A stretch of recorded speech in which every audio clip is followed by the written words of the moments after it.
Hello, my name is Paul-Beckett, and in this video, I'm going to talk about something which was really kind of resonant with my own experience. And got looking around me, I think it's something that people will be able to identify with, and that is fear. Now, I suppose if you ask the average person on the street, are you scared? The answer would be no, because we're so conditioned to living in this climate of fear that it just feels normal. It feels like the normal way of existing. The Paul character, the character I played was petrified, and one of his main fears was judgment. Specifically judgment of others, like judgment coming from outside. And the way I see it, we've set society up like this multi-level barometer of acceptability, and we've got our culturally kind of decided norms, we've got our preferences, and we've got the things that we really don't want.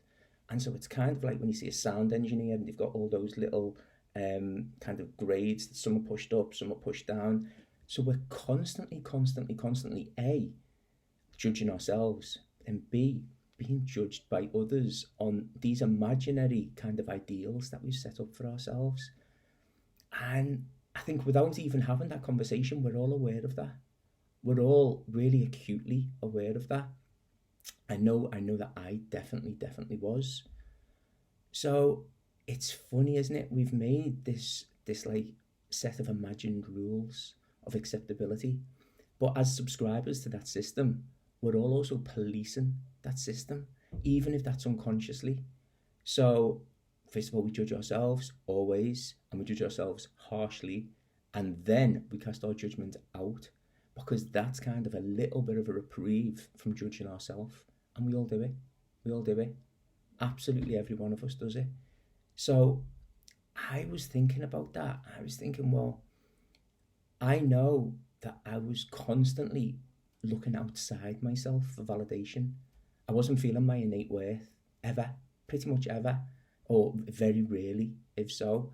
I was looking for external validation, and it is so poignant now, especially like in the age of social media we're in. We've got Instagram, Facebook, TikTok, all these things where everybody is putting their best foot forward. It's a highly polished, highly edited version of ourselves. It's not real. But then we're all subscribing to this. We're looking, we're going, oh, got the great car. Oh, look, they're so handsome, so pretty. Oh, look at the house they live in. Oh, such and such went on this holiday. And it tends to be with stuff, but even just also actions. We judge each other constantly based on this constantly fluctuating barometer of acceptability. So one thing that kind of, and it's been a work in progress, that like, this didn't happen all of a sudden, but when I dropped identifying with the character Paul, I also kind of got a new perspective on Paul's motivations. And one of the major ones was appearing acceptable, appearing worthy to external sources. I almost didn't care what I thought about myself. I just wanted other people to think that I was okay. And I think that that's probably something that we can identify with, even if it feels a bit ick to identify with it. I think on some level, it's something we're all doing. I saw a video the other day, and it had a quote in it that really stuck with me. And it was somebody talking about their teacher, and they said their teacher said to them, I don't have all the answers, but I know what love feels like. And that hit me here, because I know now love to be my true nature. It's all of our true natures, but I'm really aware that my personality now, if you want, is love. And I know what that feels like. Love feels expansive.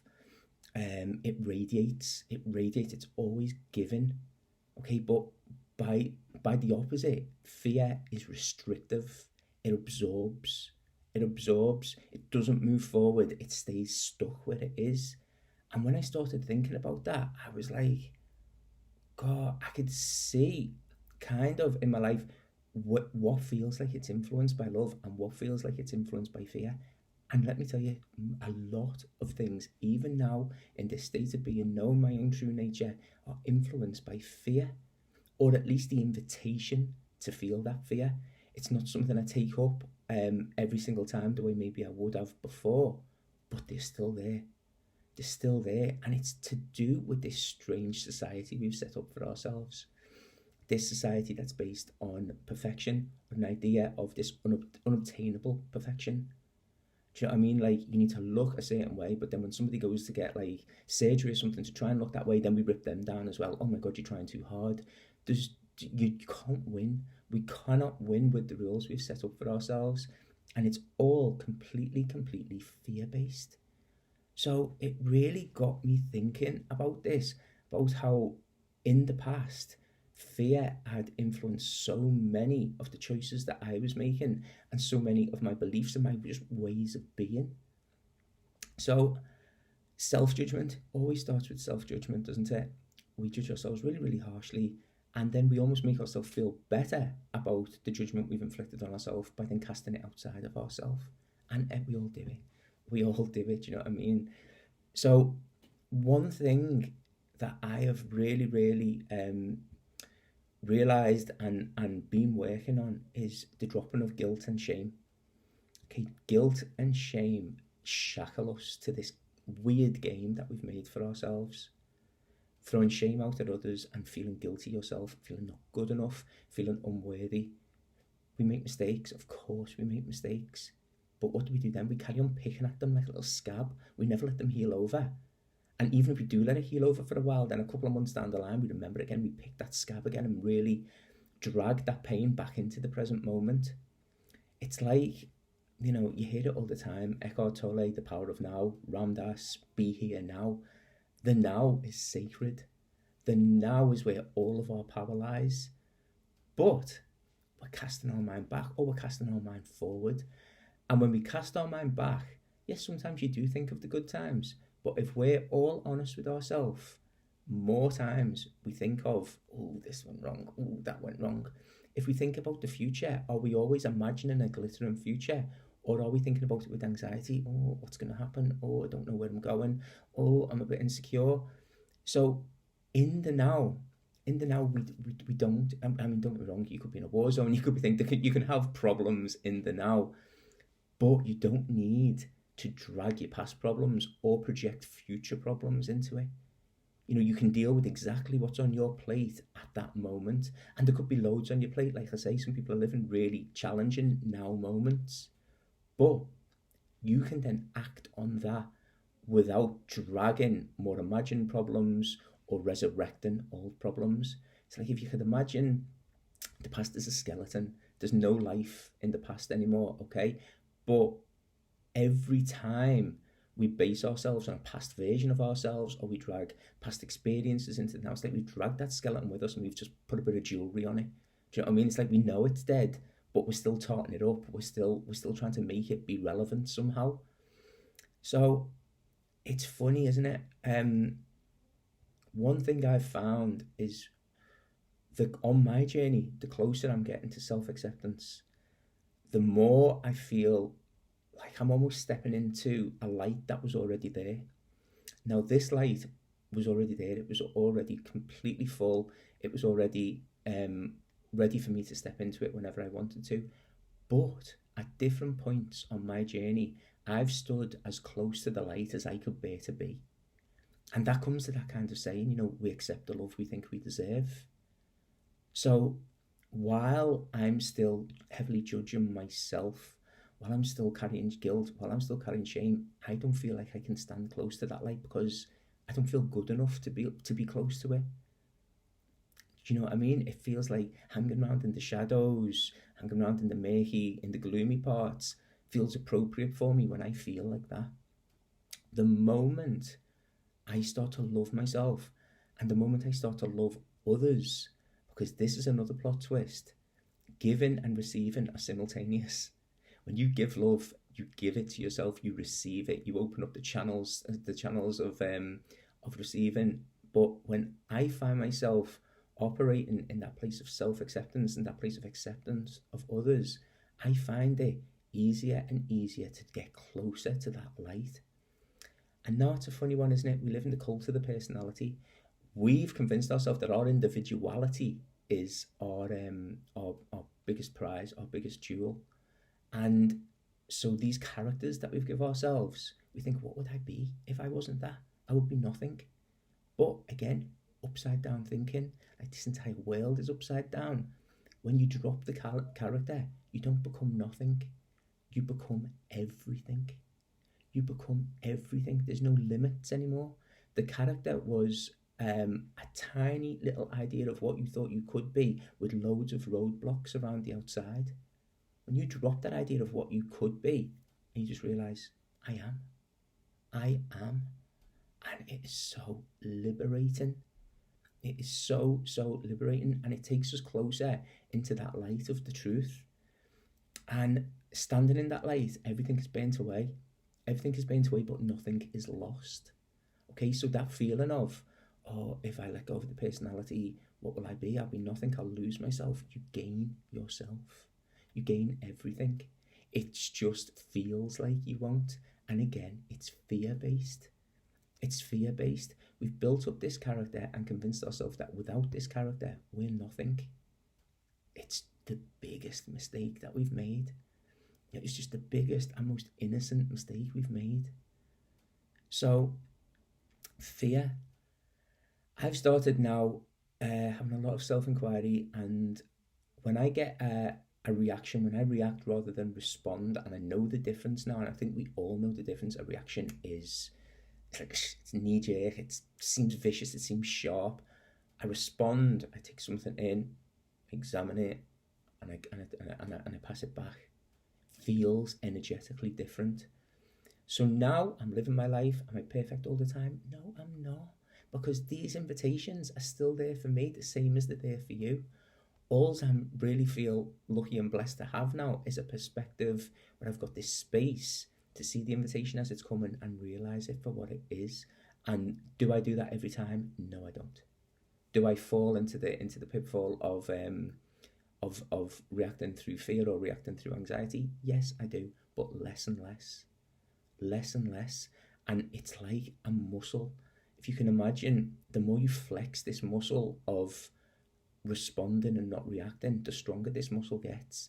And then the easier it becomes as situations arise for you to give yourself that mental space to respond, to take the information that's given to you, to look at it from all angles, and then to pass it back with a calm response rather than a knee-jerk reaction. That it's fear-based, that's anxiety-based, that feels like you need to attack as a form of defense. And it was something that I did all the time. So now with this new way of being, I'm stood in this light, and in this light, everything is known.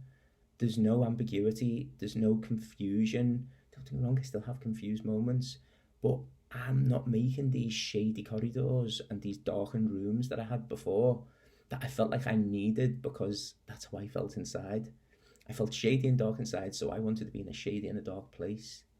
The lighter you allow yourself to become, and that is through self-love, through self-acceptance, through living without guilt and shame, the more you can stand in this light where when something arises, it's known, it's lit from every angle, there's no ambiguity there, there's no confusion there, it's not a riddle, it's not a symbol, it just is what it is, and it's so clear to see. And I'm trying to live more and more and more from, day to day, hour to hour, minute to minute, second to second, let's be honest, second to second. Because if I can stop dragging that past version of myself into the now, I renew, I'm constantly new, I'm constantly fresh, I'm pristine being. The stain of my experiences haven't stained me at all. And the way I like to think about it is, could you imagine a flame? That flame looks constant. If you look at a flame, it looks, and then look back at it 2 minutes later, it looks constant. It looks like the same flame you saw before. But every fraction of a second, that flame is completely renewing itself. And that's what our energy is. It's not to drag this skeleton from the past. It's not to project like some phantom in the future. It's to be here. And, I don't want to jump on the bandwagon of good old Ramdas, but be here now. The power of now. People haven't been going on about this for all this time because there's nothing in it. I swear to you, when you see the ease of the now moment, you would never want to be anywhere else. But there's an addiction to the past, there's an addiction to the future.